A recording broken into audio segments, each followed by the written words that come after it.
Hi, Richard. How Hi, are you? Josh. I'm thinking about how does comic book movies relate to this? Well, luckily, we do cover more than just comic book movies these days, and I'm Okay. glad we do because I had so much fun with this film. It is so very funny, but then you also have these really insightful conversations, I think, at its core. So, was getting to explore Howard in such an in-depth way a big part of what drew you back to this romantic comedy genre, would you say?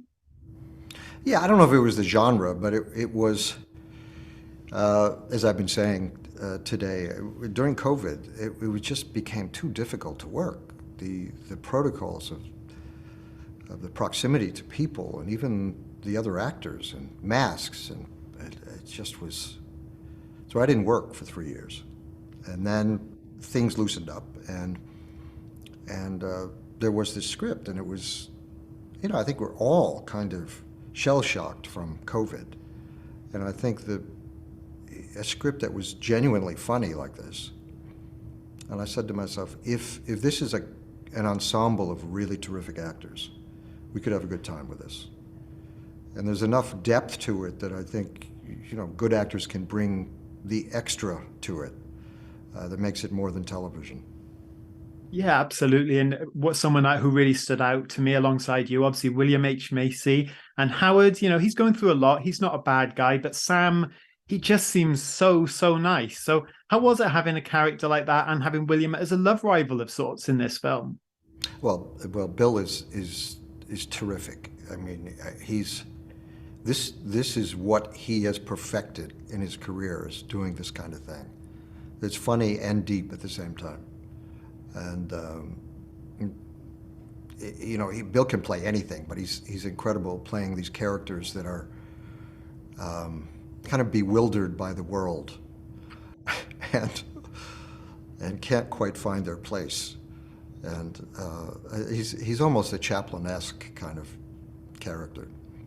So it was a great foil, I think, for both of us to work together with each other and um, I think surprise each other in those roles. Absolutely. And of course, I know a lot of people are talking about the fact you're obviously starring in this film with Emma Roberts, who's Julia Roberts' niece. But I'm curious whether that little bit of shared history there, did that inform maybe your father-daughter dynamic at all, having a little bit of background, or was it just you just approached it like you would with any other co-star? Yeah, no, it was. I mean, it was built in. When we spoke about it, she spoke about the movies that I had done with her aunt, and but that was about it. I mean, we came to play characters, and it was. This was a pretty low budget film, and we didn't have that many days to work, so we had to take it seriously and really focus. Yeah, for sure. And I know, like, a number of movies you starred in. Pretty Woman obviously is iconic. I know many people, my mum and sister included, would call it their all-time favorite film. But what does that legacy and the last impact of the films you star in, like this one, really mean to you as an actor? Well, when we made Pretty Woman, nobody thought it was going to be anything. So it was just kind of a lightning in a bottle. And the computer can't make that. If the computer could, there'd be 100 of them since then, but there hasn't been. Even with Julie and Me, when we did it again, it was a good movie, but it wasn't as iconic as that. Absolutely. And I movies are a strange thing. The chemistry of the casting, obviously, a director brings an enormous amount. Michael was very clear about the style of this picture and the kind of universe that these characters revolve in.